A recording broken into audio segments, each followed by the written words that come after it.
नमस्ते। मैं श्रेयस बड़ी आप सबका मेरे YouTube चैनल पे बहुत बहुत स्वागत करता हूँ। आज हम वर्ल्ड हिस्ट्री से 7th लेक्चर को स्टडी करने वाले और इसमें पता है हम जो टर्म को स्टडी करने वाले उसका नाम है कैपिटलिज्म। कैपिटलिज्म एक ऐसी टर्म है जैसे कि हम सब जानते हैं जो इकोनॉमिक्स में भी यूज होती है, जो पॉलिटिकल साइंस में भी यूज होती है और हिस्ट्री में भी यूज होती है, स्पेशली वर्ल्ड हिस्ट्री में। क्योंकि वर्ल्ड हिस्ट्री में हमें ये पढ़ना है कि ये कैपिटलिज्म जो टर्म है उसका राइज कैसे हुआ, इस कंसेप्ट का राइज कैसे हुआ, ये सिस्टम कैसे राइज हुआ। तो यहाँ पे आपको हिस्ट्री में पढ़ने मिलता है कि ये कैसे आया और हम इसके बारे में काफ़ी सारी चीज़ें इस लेक्चर में पढ़ने वाले। तो आज का जो लेक्चर होगा वो है राइज ऑफ कैपिटलिज्म। जो लोगों ने मेरे पहले के लेक्चर्स नहीं देखे होंगे वर्ल्ड हिस्ट्री के, वो अभी डिस्क्रिप्शन में जाइए, वीडियो के नीचे डिस्क्रिप्शन में जाएंगे, वहाँ पे लिंक दिए हुए। उसके साथ साथ आप इंडियन हिस्ट्री को पूरा कवर करना चाहते हैं, एंशियंट हो, मिडिवल हो, मॉडर्न हो, इन सब के लेक्चर्स मैंने आपको उनकी लिंक जो है प्लेलिस्ट की वो मैंने डिस्क्रिप्शन में डाल दी है। उसके साथ साथ वर्ल्ड हिस्ट्री के हमारे जो भी लेक्चर्स चल रहे हैं उसको मैं टेलीग्राम पे मैं उसके पीडीएफ जो है वो अपलोड करते जा रहा हूँ रेगुलरली, जैसे मेरे लेक्चर्स होते हैं। अगर आप उसकी भी लिंक चाहते हैं टेलीग्राम चैनल की तो डिस्क्रिप्शन में मैंने दी हुई है, उस टेलीग्राम चैनल को ज्वाइन कीजिए और टेलीग्राम चैनल को ज्वाइन करने के बाद आपको इन जो लेक्चर्स हमारे चल रहे हैं इसके आपको पीडीएफ भी मिल जाएंगे। तो चलिए आज का लेक्चर जो जिसमें हम कैपिटलिज्म पढ़ने वाले हैं उसको स्टार्ट करते हैं। आज का जो टॉपिक है राइज ऑफ कैपिटलिज्म, इसकी हम शुरुआत करेंगे सबसे पहले बैकग्राउंड से। तो चलिए बैकग्राउंड जान लेते हैं। जैसे कि आपने जितने भी प्रीवियस लेक्चर्स थे वो देखने के बाद आपके बेसिक आइडियाज क्लियर हो चुके हैं, आपका बैकग्राउंड बन चुका है। बट मैं आपको ये फिर से एक बार रिवाइज कराने जैसे सब चीज़ें बताऊंगा जिससे आपका बैकग्राउंड पूरी तरह से और क्लियर हो जाए। यहाँ पे सबसे पहले देखिए कि क्या होता है। सबसे पहले हमने देखा मिडिल एजेस में या फिर मिडिवल जो पीरियड था उसमें, मिडिवल एजेस में जो भी सिस्टम था वो फ्यूडल सिस्टम था। उस टाइम पे फ्यूडलिज्म चल रहा था। आपको पता है फ्यूडलिज्म जो होते हैं उस पे लैंड के जो ओनर होते हैं वो फ्यूडल लॉर्ड्स हुआ करते थे। फ्यूडल लॉर्ड्स भी हम डायरेक्टली नहीं कह सकते, जैसे कि रूलर है वो अपनी जो जमीनें हैं वो किसी को दे देता था, फ्यूडल लॉर्ड्स को देता था और वो लोग वहां पे कुछ पीजेंट्स को काम करने के लिए रखते थे। तो फ्यूडलिज्म एक सिस्टम चल रहा था जो आपको देखने मिलता है। धीरे धीरे हमने देखा कि जो फ्यूडलिज्म है वो डिक्लाइन होने लगा, फ्यूडलिज्म जो है वो खत्म होने लगा। जैसे जैसे वो डिक्लाइन होने लगा, ये सब चीजों डिक्लाइन के पीछे जो जो चीजें रही वो चीजें रही रेनेसांस। जैसे कि हमने रेनेसांस को भी पढ़ा था। रेनेसांस में काफी सारी चीजें में चेंजेस आने लगे, विचारों में चेंजेस आने लगे। उसके अलावा हम कहेंगे कुछ अदर डेवलपमेंट्स भी देखे हमने। जो ये मॉडर्न डेवलपमेंट्स हो रहे थे या जो रेनेसांस था, इसके कारण कहीं ना कहीं फ्यूडलिज्म डिक्लाइन होने लगता है। फ्यूडलिज्म को रेनेसांस और बाकी डेवलपमेंट्स तो डिक्लाइन कर ही देते हैं, बट आपने देखा कि मेन जो चीज थी फ्यूडलिज्म को खत्म करने के लिए वो ट्रेड थी। ट्रेड बढ़ने लगा था। जब ट्रेड बढ़ने लगता है तो फिर क्या हुआ था कि ट्रेड बढ़ते बढ़ते जो टाउन है वो बनने लगे। जैसे कि आपने देखा पिछले भी वीडियोस में, जैसा व्यापार बनेगा व्यापारी लोग आके रुकेंगे, ट्रेडर्स आके रुकेंगे और फिर जो जगह है वो डेवलप होने लगी और वो कहीं ना कहीं खुद को फ्यूडलिज्म से फ्री करने लगेंगे। तो टाउन डेवलप होने लगे। टाउन डेवलप होते होते हम अगर और भी देखेंगे तो टाउन हो गए या फिर धीरे धीरे सिटीज बनने लगी, तो बड़े बड़े सिटीज बनने लगी या टाउन्स बनने लगे। ये बनते बनते जो ट्रेड था ये भी बढ़ने लगा।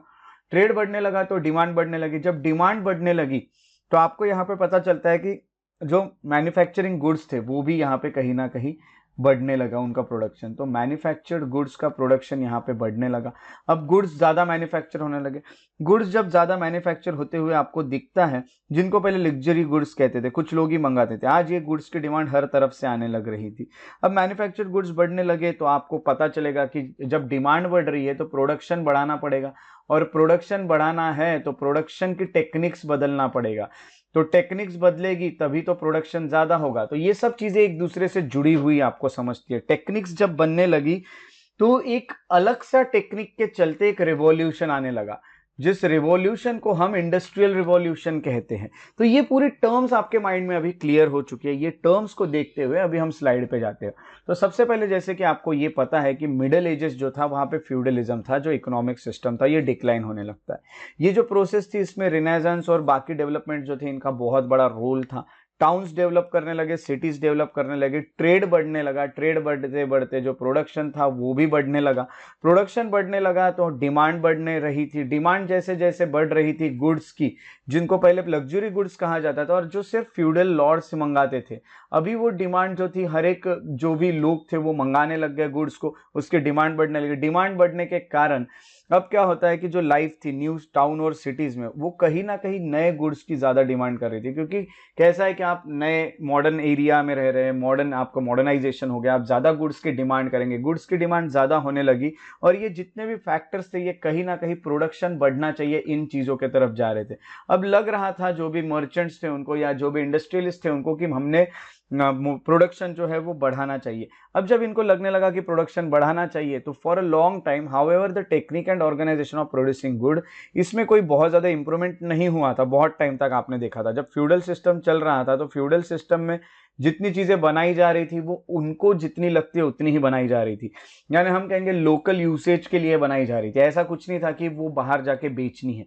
यहाँ पे ट्रेडिशनल मेथड्स यही थी कि हम कहेंगे कि ये कम पड़ रही थी। ये जो ट्रेडिशनल मेथड्स थी जो फ्यूडल सिस्टम में यूज होती थी, पुरानी मेथड्स थी, उसमें ज्यादा प्रोडक्शन गुड्स के वैसे भी हो नहीं सकते थे और डिमांड बहुत ज्यादा थी, तो प्रोडक्शन अच्छा करने की जरूरत यहाँ पे पड़ने लगी। इस कारण नए नए प्रोडक्शन की टेक्निक्स लाने लगे और ऑर्गेनाइजेशन भी चेंज होने लगे प्रोडक्शन को। इसी को कहा जाता है एक रिवॉल्यूशन, जो हम कहेंगे कि इंडस्ट्री में आया था। तो ये जो चीजें थी, ये जो ऑर्गेनाइजेशंस थे, धीरे धीरे इंडस्ट्रीज में बदलने लगे। So this development resulted in the rise of new type of economy, और यहां से बनने लगी इंडस्ट्रियल इकोनॉमी। ये सब चीजें हम इंडस्ट्रियल रिवॉल्यूशन में पढ़ेंगे आगे, अभी सिर्फ आपको एक बैकग्राउंड बना के दे रहा हूं, वो है कैपिटलिज्म का बैकग्राउंड। तो एक इंडस्ट्रियल रिवॉल्यूशन करके चीज आने लगी, एक टर्म आने लगी। तो टर्म यहाँ पे इंडस्ट्रियल रिवॉल्यूशन जो है वो ये दिखाती है कि जो डेवलपमेंट हुए थे प्रोडक्शन में बोलो या फिर आप कहोगे ऑर्गेनाइजेशन में, जो चेंजेस हुए थे वो रैपिडली हुए थे, बहुत जल्दी जल्दी हुए थे, बट ये बहुत समय तक चले and they had far reaching effects on the history of the world. आज भी आपको ये इन चीजों के इफेक्ट्स वर्ल्ड में देखने मिल सकते हैं। कुछ भी हो, प्रोडक्शन ज्यादा बढ़ना हो, पोल्यूशन बढ़ना हो, कैपिटलिज्म बढ़ना हो, जितनी भी चीजें आज आपको वर्ल्ड में देखने मिल रही है वो कहीं ना कहीं कैपिटलिज्म के चलते ही हुई थी। तो हम ये कह सकते हैं कि ये इंडस्ट्री में जो चेंजेस आए थे इनको इंडस्ट्रियल रिवॉल्यूशन कहा जाता था, जो कि हमारा नेक्स्ट लेक्चर का टॉपिक है, इंडस्ट्रियल रिवॉल्यूशन। बट ये जो लेक्चर है, इस लेक्चर में जो हम पढ़ने वाले हैं वो है कैपिटलिज्म। तो कैपिटलिज्म का आपके पास बैकग्राउंड बन चुका है, बैकग्राउंड में आपको पता चल गया। जैसे जैसे देखो, कभी भी याद रखिएगा, लोगों की जब हम कहेंगे कि इकोनॉमिकल कंडीशंस अच्छे होने लगती हैं तो लोगों की डिमांड बढ़ने लगती है गुड्स की। जब गुड्स की डिमांड बढ़ने लगेगी तो गुड्स के डिमांड के कारण गुड्स का प्रोडक्शन बढ़ाना पड़ेगा। प्रोडक्शन बढ़ाना है तो टेक्निक्स बदलना पड़ेगा, है ना। टेक्निक्स जो है प्रोडक्शन की वो चेंज करना पड़ेगा ताकि प्रोडक्शन ज़्यादा हो, और टेक्निक्स जो दे रही थी वो थी इंडस्ट्रीज। तो एक इंडस्ट्री बनाने की यहाँ पे कोशिश की जा रही थी जिससे इंडस्ट्रियल रिवॉल्यूशन आ जाएगा। इंडस्ट्रियल रिवॉल्यूशन तो आ गया, बट ये सब चीज़ों में से एक नई चीज़ उभर के आई थी जिसको कहा जाता है कैपिटलिज्म। इंडस्ट्रियल रिवॉल्यूशन के साथ एक नया कंसेप्ट देखने मिलता है, एक नया सिस्टम देखने मिलता है जिसको कैपिटलिज्म कहा जाता है। मैं आपको कैपिटलिज्म बताऊंगा और कैपिटलिज्म बताने के बाद आपको कैपिटलिज्म और फ्यूडलिज्म में क्या डिफरेंस है ये भी एक्सप्लेन करूंगा। तो सबसे पहले देख लेते हैं कि कैपिटलिज्म जो है ये कैसे डेवलप होने लगा। जो एक नया सिस्टम आता है सोसाइटी में, यूरोप में हम कह सकते हैं लगभग 15वीं सेंचुरी के आसपास, उसको कैपिटलिज्म कहा जाता है। कैपिटलिज्म में होता क्या है, अच्छे से चीजों को याद रखिएगा, मैं यहाँ पे बताता हूँ।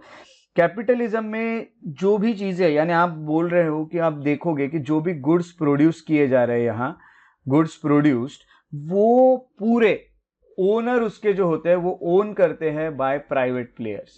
हम कहेंगे कि जो प्राइवेट इंडिविजुअल्स है वही ओनर होते हैं किस चीज के, तो हम कहेंगे गुड्स के जो प्रोड्यूस किए जा रहे हैं। पहले क्या था, ये जो गुड्स प्रोड्यूस किए जाते थे इनका जो भी ओनर था वो कहीं ना कहीं फ्यूडल लॉर्ड्स हुआ करते थे या किंग हुआ करता था, यानी हम कह सकते हैं गवर्नमेंट ओन थे। बट यहाँ नया सिस्टम आ जाता है, जो प्राइवेट इंडिविजुअल होते हैं वो ओनर हो जाते हैं, वो डिसाइड करते हैं कि कौन सी चीज प्रोड्यूस की जाएगी और कितनी प्रोड्यूस की जाएगी, यानी they will decide what to produce and how much to produce. ये चीजें ये जब डिसाइड करेंगे तो इनका मेन मोटिव होता है, किसी भी प्राइवेट इंडिविजुअल का एक ही मेन मोटिव होता है किसी भी प्रोडक्शन के पीछे, और मुझे पता है आपको वो चीज बिल्कुल अच्छे से पता है कि कौन सी। तो यहाँ पे मोटिव एक ही होता है, दैट इज प्रॉफिट। जिस चीज में ज्यादा प्रॉफिट है, जो चीजों से ज्यादा प्रॉफिट हो सकता है वो चीजें ज्यादा बनाई जाएगी। ये सब चीजें यहाँ चल रही थी। अब मैंने आपको ये बोला कि यहाँ पे जो प्राइवेट इंडिविजुअल वही हर चीज को ओन करते हैं। तो यहाँ पे मैं ये कहूंगा कि जो लोग ये गुड प्रोड्यूस करने में जो काम कर रहे हैं, यानी हम यहाँ पे कह सकते हैं जो वर्कर्स है, वर्कर्स की यहाँ पे कुछ भी चीज पे ओनरशिप नहीं होती है कैपिटलिज्म में कैपिटल इंडिविजुअल है वो हर चीज को ओन करता है and the workers do not own anything. फिर इनको क्या मिलता है वर्कर्स को जो भी वो वर्क करते हैं उसके लिए उनको वेजेस दिए जाते हैं, उनके लिए उनको सैलरीज या फिर हम कहेंगे कि पैसे दिए जाते हैं, वेजेस दिए जाते हैं, ये सब चीजें उनको मिलेगी। तो ये एक सिस्टम बन जाता है हम कहेंगे कैपिटलिज्म का। अब कैपिटलिज्म में मैंने आपको ये बताया कि जो ओनर होते हैं, है ना, अब यहाँ पे एक वर्कर होगा और एक ओनर होगा, तो जो ओनर होता है उसको कैपिटलिस्ट कहा जाता है, इसको कैपिटलिस्ट कहा जाएगा। ठीक है, ये चीजें याद रखिएगा, ओनर को कहा जाता है कैपिटलिस्ट। और वहां पे होते हैं दूसरे वर्कर को सिर्फ वेजेस दिए जाते हैं काम करने के लिए, और हर चीज की जो प्रोडक्शन की ओनरशिप है वो एक ओनर के पास होती है, जिसको कैपिटलिस्ट कहा जाता है, इसको कैपिटलिज्म कहा जाएगा। और हर चीज क्यों की जाती है, तो वो है प्रॉफिट बनाने के लिए। अब आपको एक और चीज बता दूं कि ये जो वर्ड दिख रहा है आपको कैपिटलिज्म, इसमें एक वर्ड आया दैट इज कैपिटल। ये कैपिटल का मीनिंग क्या होता है बताता हूं, देखिए अच्छे से समझ लीजिएगा इस चीज को। यहां जो भी प्रॉफिट मिल रहा है या जो भी वेल्थ अर्न कर रहा है, वेल्थ कौन अर्न करेगा, जो ओनर होगा वो। ओनर जो भी वेल्थ अर्न कर रहा है उस वेल्थ को वो पूरी की पूरी अपने पास नहीं रखता है। तो मैं यहां यही कहूंगा, the owners of the wealth under capitalism who are called capitalist do not keep their wealth और कंज्यूम इट। वो कंज्यूम भी नहीं करेगा और पूरी की पूरी रखेगा भी नहीं, तो वो कहां पे यूज करेगा उसको, so he will use it for the purpose of investment, हम ये कह सकते हैं। तो वो यहां से क्या करेगा, इन्वेस्टमेंट करेगा इसी वेल्थ का, और इसी वेल्थ को इन्वेस्ट करके वो और ज्यादा प्रॉफिट बनाएगा। फॉर एग्जाम्पल ऐसा ले लेते हैं कि अभी क्या हुआ कि कोई एक ओनर है, उसने फॉर एग्जाम्पल 1000 रुपीज अर्न किए हैं। 1000 रुपीज में से उसको जो भी खर्चा पानी आ रहा है वो समझ लो उसको जितने भी पैसे रखना पड़ रहा है वो है फॉर एग्जाम्पल हम कहेंगे 400 रुपए। तो वो जो 600 रुपए बचते हैं 600 रुपीज, ये 600 रुपीज को वो फिर से इन्वेस्ट करता है, तो ये उसका कैपिटल बन जाता है। इसको कहते हैं कैपिटल, जिसको वापस से इन्वेस्ट कर देता है और वो इसको वापस से कुछ प्रॉफिट देने वाली है और यहां से वो और प्रॉफिट कमाएगा। तो ये सिस्टम होता है कैपिटलिज्म, इसलिए इसको कैपिटलिज्म कहा जाता है। ठीक है, तो अभी मेरे ख्याल से आपको एक पूरी बेसिक आइडिया क्लियर हो गई है कैपिटलिज्म की। तो चलिए हम कुछ किताबी लैंग्वेज पढ़ लेते हैं। तो the new system of society which had been emerging in Europe from 15th century is called capitalism. Under capitalism, the instrument and the means by which goods are produced are owned by private individual and the production is carried out for making profit. तो profit बनाने के लिए ही production होता है। और उसके साथ साथ आपको ये बता दूं, जो वर्कर्स होते हैं इस सिस्टम में वो कोई भी चीज अर्न नहीं करते, दे डू नॉट अर्न कुछ भी नहीं करते, they do not own anything but they earn, है ना, इन फॉर्म ऑफ वेजेस। तो उनको वेजेस मिलते हैं, ये भी आपको पता चलता है। और जो ओनर होता है वेल्थ का under capitalism, who are called capitalist, वो पूरा का पूरा वेल्थ अपने पास नहीं रखते, बट वो क्या करते हैं कि वो उसको और भी ज्यादा इन्वेस्ट करते हैं और उससे और भी ज्यादा प्रॉफिट बनाते हैं। सभी चीजें मैं आपको एक्सप्लेन कर चुका, इसलिए यहाँ पे सिर्फ मैं स्लाइड्स को पढ़ के आपको समझा रहा हूँ ताकि आपको एक लिखने के लिए एक लैंग्वेज मिल जाए आंसर राइटिंग के लिए। उसके साथ साथ यहाँ जो भी गुड्स प्रोड्यूस किए जा रहे हैं वो बेचने के लिए प्रोड्यूस किए जाते हैं मार्केट में और उससे प्रॉफिट बनाया जाता है। तो क्या फ्यूडलिज्म में ऐसा नहीं था? बिल्कुल ऐसा नहीं था। आपने फ्यूडलिज्म पढ़ा, फ्यूडलिज्म में जो गुड्स बनाए जाते थे वो लोकल यूसेज के लिए बनाए जाते थे, आपको जितने लगते उतने ही बनाए जाते थे, एक्स्ट्रा का कुछ यहाँ बनाया नहीं जाता था। कैपिटलिज्म में गुड्स जो होते हैं वो एक्स्ट्रा के बनाए जाते हैं ताकि उसको मार्केट में बेच सके और प्रॉफिट बना पाए। ये सब चीजें यहाँ पे आपको होते हुए दिखती है। उसके साथ साथ अब आपको बता दूं कि कैपिटलिज्म डिफरेंट कैसा है फ्यूडलिज्म से, ये मेन सवाल उठता है। कभी भी आपको ये चीज आ सकती है, कभी क्वेश्चन आ सकता है कि how capitalism is different from feudalism, feudalism से कैपिटलिज्म डिफरेंट कैसे लगता है, क्यों अलग है। तो सबसे पहले आपको एक फॉर्मूला बता देता हूं। देखो ये जो है ना कैपिटलिज्म और फ्यूडलिज्म की टर्म, इसको मैं आपको ये बता सकता हूं कि ये दोनों टर्म जो है ये अपोजिट में चलती है। फ्यूडलिज्म जो है वो और कैपिटलिज्म जो टर्म है वो, ये दोनों कहीं ना कहीं बहुत अलग है, ये बहुत अपोजिट में चलने वाली टर्म्स है। तो यहाँ पे अगर हम आएंगे, वैसे कैपिटलिज्म का अपोजिट तो सोशलिज्म है ना, नो डाउट सोशलिज्म इसका अपोजिट है, बट मैं फिर भी ऐसे ही आपको बता रहा हूँ कि फ्यूडलिज्म वाला जो सिस्टम था उसका बहुत अलग सा या अपोजिट वाला सिस्टम आपको कैपिटलिज्म देखने मिलता है। तो चलिए आगे देखते हैं जाके कि क्या हो रहा है। अब फ्यूडलिज्म और कैपिटलिज्म जो में सबसे मेन डिफरेंस है कि फ्यूडलिज्म जो होता है ये फॉर लोकल यूज बनाए जाते हैं गुड्स, और जो भी गुड्स है उसको प्रोड्यूस किया जा रहा है फॉर लोकल यूज। और कैपिटलिज्म जो होता है इसमें प्रॉफिट के लिए ही चीजों को बनाया जाता है। ये दो चीजें तो आपको पता ही हैं, ये तो चीजें मैं आपको बता चुका हूं। तो चलिए इसको थोड़ा सा और डिटेल में देखने की कोशिश करते हैं। जो कैपिटलिज्म का सिस्टम है वो मैं आपको ये बताऊंगा कि फ्यूडल सिस्टम से बहुत अलग था, क्योंकि जो कैपिटलिज्म है उसमें जो गुड्स प्रोड्यूस किए जाएंगे वो कहीं ना कहीं हम कहेंगे कि इन्वेस्टमेंट के लिए किए जाएंगे या फिर और प्रॉफिट बनाने के लिए किए जाएंगे। बट फ्यूडल सिस्टम में जो गुड्स प्रोड्यूस किए जाते हैं वो लोकल यूज के लिए किए जाते हैं। And investment of wealth for making profit did not take place in feudalism. तो यहाँ पे आपको पता ही है कैपिटलिज्म में क्यों कर रहे थे, आपने पिछले स्लाइड में पढ़ा था, क्योंकि उनको प्रॉफिट बनाना था ज्यादा से ज्यादा। ये जो फ्यूडल सिस्टम है यहाँ क्यों प्रोड्यूस कर रहे हैं, क्योंकि उनको यूज करना है, उनको जरूरत है, इसलिए वो कर रहे हैं। इकोनॉमिक लाइफ की अगर मैं बात करूं फ्यूडलिज्म में, तो फ्यूडलिज्म में जो इकोनॉमिक लाइफ थी वो स्टैटिक थी। वहां कुछ डेवलपमेंट्स आपको नहीं देखने मिल रही थी इकोनॉमिक लाइफ में, क्योंकि गुड्स जो प्रोड्यूस किए जा रहे थे जितना आपको लगता है उतना ही for local consumption, and there was no incentive to produce more, है ना। तो यहाँ पे ऐसा कुछ भी पैसे भी खर्च किए नहीं जा रहे थे कि ज़्यादा से ज़्यादा हम प्रोड्यूस करेंगे, जो मीन्स ऑफ प्रोडक्शन है उसको हम चेंज करेंगे, मार्केट को बढ़ाएंगे, ऐसी कोई भी सोच फ्यूडलिज्म में नहीं थी। फ्यूडलिज्म में आपने सब चीज़ों को पढ़ लिया, बट मैं आपको ये चीज़ें इसलिए रिपीट कर रहा हूँ क्योंकि आप उसको कैपिटलिज्म से जोड़ के पढ़ रहे हो। दूसरी बात, in contrast the economy under capitalism was fast moving, है ना। तो ये जो इकोनॉमी होती है कैपिटलिज्म में वो बहुत फास्ट मूविंग होती है, वो बहुत जल्दी जल्दी आगे बढ़ती है, क्योंकि वहाँ पे जो एम होता है कि ज़्यादा से ज़्यादा प्रोड्यूस करना है, क्योंकि एम क्या है, ज्यादा से ज्यादा प्रोड्यूस करके मोर प्रॉफिट्स बनाना है। एक ही यहाँ पे चलता है कैपिटलिज्म में, दैट इज मोर प्रॉफिट। हर बार आपको ज्यादा प्रॉफिट बनाना है, जितना ज्यादा प्रॉफिट बनाने की सोचोगे उतने ज्यादा गुड्स प्रोड्यूस करने की आप सोचते रहोगे। तो ये इस तरह से एक सिंपल सिस्टम चलते हुए आपको दिखता है, जिसमें सिर्फ प्रॉफिट मेकिंग यही एक एम बना हुआ है, यही एक मोटिव बना हुआ है कैपिटलिज्म में।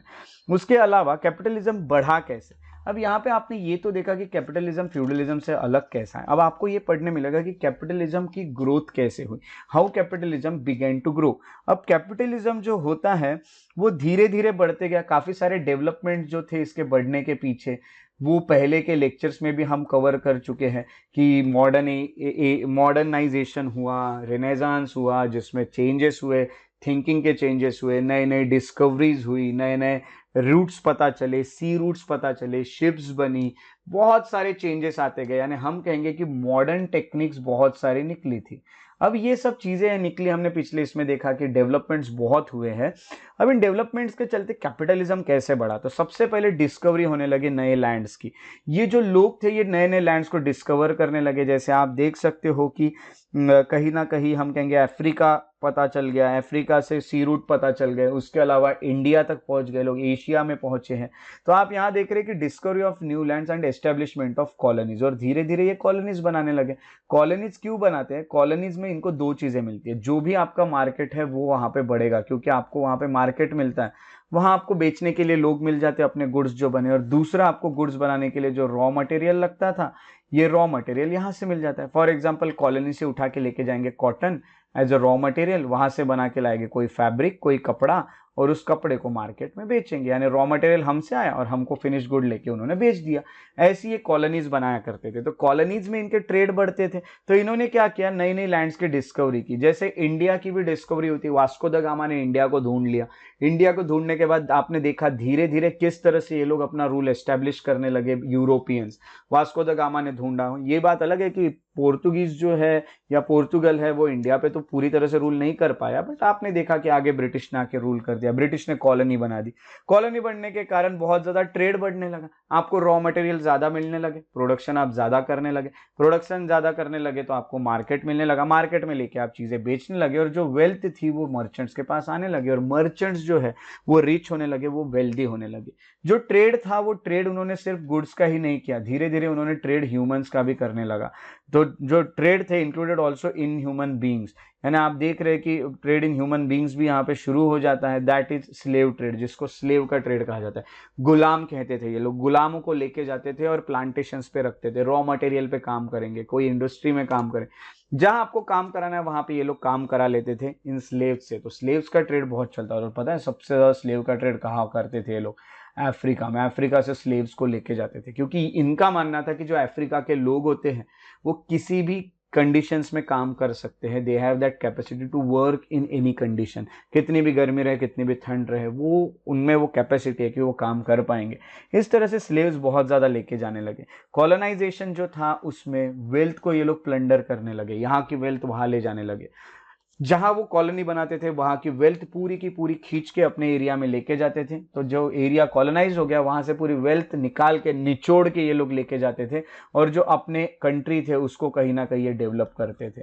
तो इस तरह की यहाँ पे चीजें हमको देखने मिलती हैं वेल्थ में। यानी आप यहाँ पे देख रहे हैं, अगर मैं यहाँ पे आपको कुछ एग्जांपल बताऊँ तो आपको ये बता देता हूँ कि काफ़ी सारी माइंस थी, माइंस हो गई, या फिर हम कहेंगे कि अफ्रीका में इनको गोल्ड सिल्वर जैसे, या अमेरिका में आपको ये सब चीज़ें देखने मिल जाती है। इनके काफ़ी सारे अमेरिका में उन्होंने प्लांटेशंस ओपन किए थे, ये हम कह सकते हैं। तो इंडिया में आके भी काफ़ी सारी चीज़ों को उन्होंने ट्रेड किया था। तो अलग अलग जगह जाके ये लोग ट्रेड करने लगे और यहाँ से कैपिटलिज्म जो है वो और बढ़ने लगा। जो मर्चेंट्स थे उनके पास पैसा आने लगा, मर्चेंट्स के पास पैसा आने लगा तो वो मर्चेंट्स जो थे वो और भी ज़्यादा इन्वेस्टमेंट करने लगे। जितने ज़्यादा इन्वेस्टमेंट हो रहे थे उतना ज़्यादा इंडस्ट्रीज बढ़ रही थी।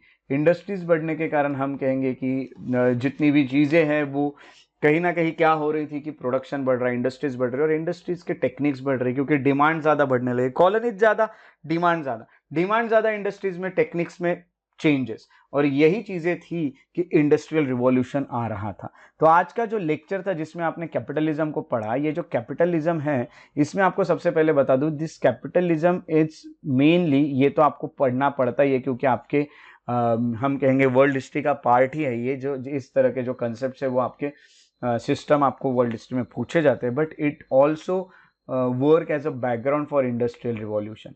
अगला जो आप लेक्चर देखने वाले हैं वो है इंडस्ट्रियल रिवॉल्यूशन, और इंडस्ट्रियल रिवॉल्यूशन के लिए जो बैकग्राउंड बनाने का काम करता है वो है राइज ऑफ कैपिटलिज्म।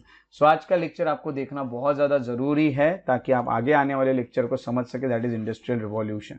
तो अभी आपने कैपिटलिज्म को पढ़ा है, आगे आप इंडस्ट्रियल रिवॉल्यूशन को पढ़ेंगे और आप बहुत ईजिली इस रिवॉल्यूशन को जान लेंगे क्योंकि अभी आपका बैकग्राउंड और आपका बेस जो है वो क्लियर हो चुका है। तो आप नेक्स्ट लेक्चर में मिलेंगे इंडस्ट्रियल रिवॉल्यूशन के साथ। तो उसी के साथ साथ आप लोगों को अगर मेरे वीडियोस पसंद आते तो उन्हें लाइक ज़रूर करें, शेयर करें और सब्सक्राइब करना ना भूलें मेरे यूट्यूब चैनल को। अगर आप और अपडेट्स चाहते हैं तो फॉलो और लाइक करें मेरे पेजेस को फेसबुक पे, श्रेयस बढ़िया, श्रेयस बढ़िया इंटरप्रिटेशन। अगर आप मुझे इंस्टाग्राम पे कनेक्ट रहना चाहते हो तो इंस्टाग्राम पे आप मुझे फॉलो कर सकते हैं, श्रेयस बढ़िया द पीस लवर, ये मेरा इंस्टाग्राम आईडी है। आप मेल करना चाहें तो मुझे shreyasbadhya@gmail.com पे मेल भी कर सकते हैं। तो इसी तरह हम अगले लेक्चर में मिलेंगे वर्ल्ड हिस्ट्री के। तब तक के लिए आप लोग अपना ख्याल रखिए। Take care and have a good day.